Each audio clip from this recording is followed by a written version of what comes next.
I'm not even taking it at all. Hello, everyone. My name is Jonathan, and this is Everything Chelsea. Now, today we're going to be talking about those joke, just jokers looking for the telling Frank Lampard to resign, to be or praying that he should be sacked, wishing him to lose. And secondly, we're going to be talking about Barkley going to Aston Villa, what it means to the Chelsea team, and blah blah blah, and all that stuff. But before we get that into today's video, I'd like you to like this video, subscribe to our channel, and leave a comment in the comment section about all the topics we're going to be talking today. Now, let's get right into it. First, let's talk about Ross Barkley so that I get that one out of the way. Ross Barkley to Aston Villa. First, I would say it's a good move for Ross Barkley. If you notice that post-lockdown, Ross Barkley has been a different player. Even the game from the Liverpool game that we beat them in the FA Cup, he has been a different player. He has been coming up with good form. Now, Chelsea went on to sign Kai Havertz, and Frank Lampard loves Mason Mount. And I also love Mason Mount, considering the work he puts into the team. So that means that he's going to find game time really hard. There's a Kante, and Chelsea is looking at Declan Rice. The midfield is just jam-packed. There's Jorginho, and there's one Billy Gilmore. No, number 23, my boy. Still in the injury on the waiting list on the table. Now, Barkley going to Aston Villa, it will reduce our squad depth, fine. But it's a good move for him. We shouldn't tie players down and look for one game like that, in 5, for them to play in. No. Taking Barkley to Aston Villa, and if we get a good price, like I always pray for our Chelsea loanies to do so well anywhere they are loaned to. The other day, David Zappacosta scored in the first goal for Genoa, and it was a beautiful goal. I was celebrating for him. Like I wished him on this channel. I tell you, he should score like 10 goals, 12 goals this season, so they buy him on a permanent deal. Same thing with Ross Barkley. I want him to go there and pick amazing for him. He should play so well for Aston Villa. That's where Jack Grealish is. Maybe probably can even use him in a deal and bring Grealish to Chelsea, because Chelsea would love to have Grealish. There's nothing wrong with having a Grealish and a Kai Havertz in the midfield. There's nothing wrong in that. That will only make us a more potent force. So now back to the story. So him going to Aston Villa is a good move for Barkley. He may not see Champions League football, he may not see European football, but it's a very good move for him. It's something that he will benefit for.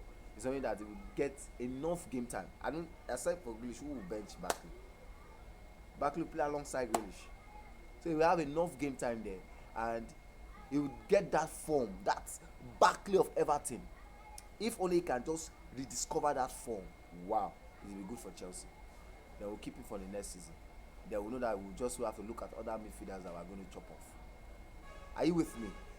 I would like to get your thoughts and opinion on that move about Ross Barkley. But for me, I think it's a good move for him, as a good move for Chelsea too.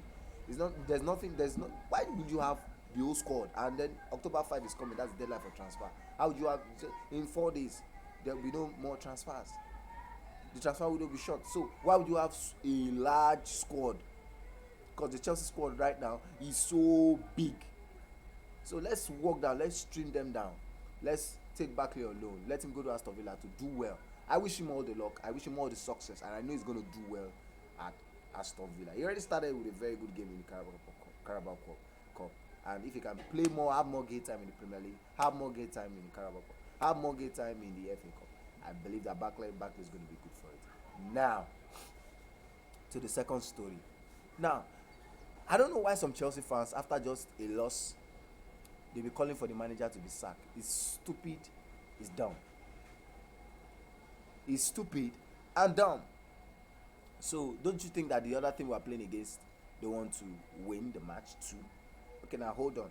So some persons were saying that Lampard has spent 200 million. Will he be the first coach in history to do that?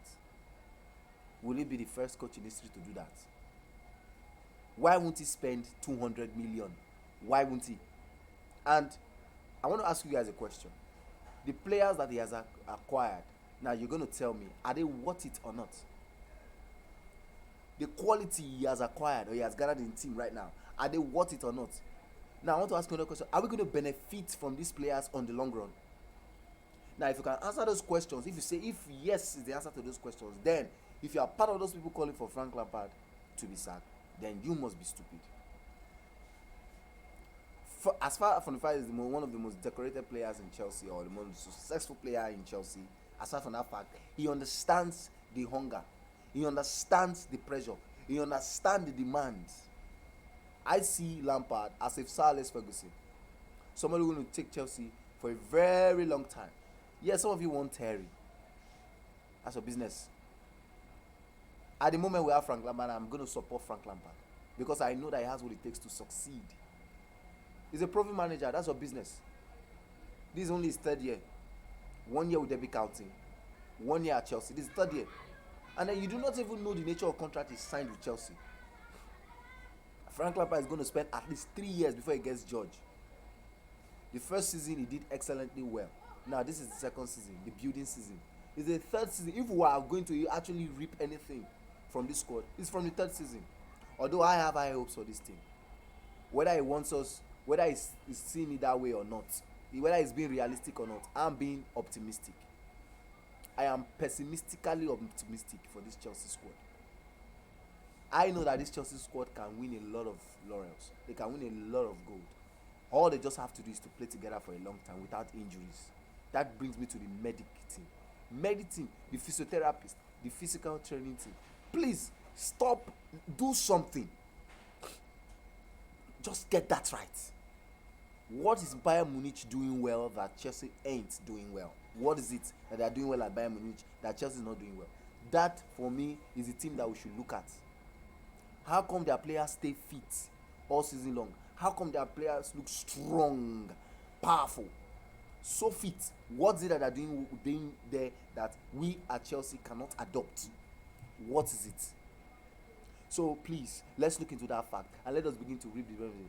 I, for one, I love this team. I love this team. I love this team. Since the era of Drogba, Terry, Lampard, this is the next big team. Since the era of Terry, Drogba, Lampard, Damien Duff and the likes, this is the next big team. We are complete in every department. And somebody is calling for the sack of Lampard. You must be a joker. You think it's easy to assemble this kind of team, then another coach come and reap the benefits? No way. It's like sacking Ancelotti at Everton. Lampard knows what he's doing. Hello? If you were the coach too, you will have selection headache. When you don't have your first choices available, what would you do? You play around. If a Pulisic is fit and a Ziyech is fit, do you think Lampard will want to play anybody on the wings? Don't you think that our finish will be more clinical? Some of those goals that were missing against Tottenham, against Liverpool, against Tottenham and Liverpool, do you think that if we had Ziyech and Pulisic, we'll be missing those chances? Do you think that? Those guys are more clinical. Ziyech is more clinical when it comes to pass. Inch perfect passes. He operates better on the right hand side, on the wing, than any Chelsea winger I've seen in a long time. The last time I saw somebody that good was at Robben. The last time I saw somebody that good. And even at Robben is all about pace and dribbling. Ziyech is pace, dribbling, and the final pass. So do you think if we have all those guys in, Jorginho will have more options? Kante would bomb forward and he will know who to give the ball to. So please, anybody calling for the sack of Lampard at this time is just being dumb. QED, just being dumb. So if you're just joining us for the very first time, this is the football show that talks about everything Chelsea. And I'm your host, Jonathan. I'm going to be leaving my username, my handles in the description below. I'm on Twitter, I'm on Instagram. I follow everyone back. I'd like to hear from you. See you in my next video.